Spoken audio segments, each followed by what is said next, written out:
connecter, créer la vraie connexion, la vraie intimité avec son partenaire. Et comment on va faire cela? On va ouvrir son cœur à 100%. Donc, ouvrir son cœur à 100%, c'est important. C'est le cœur qui crée la connexion avec une autre personne, que ce soit notre partenaire ou des personnes de notre vie quotidienne, des amis.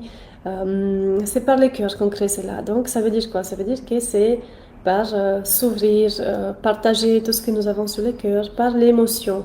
C'est pas la tête ou les mentales qui crée la connexion. La tête, les mentales, il a un autre rôle.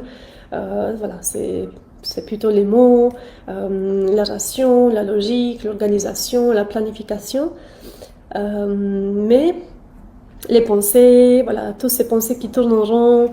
Donc on reste là, enfermé dans une imaginaire ou dans nos pensées. Et c'est pas une énergie qui s'exprime.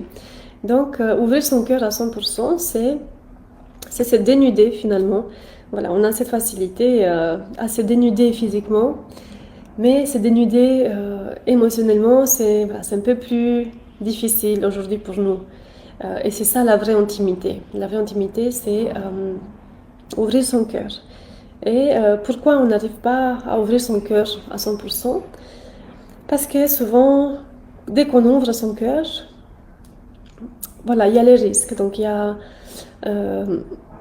a aussi il y a la possibilité qu'on soit heureux, qu'on accueille l'amour, la joie, toutes les belles choses que la vie veut nous donner, l'amour de notre partenaire. Mais en même temps, le cœur ouvert, ça veut dire aussi prendre les risques de souffrir, ou plutôt pas de souffrir, mais de vivre des émotions inconfortables.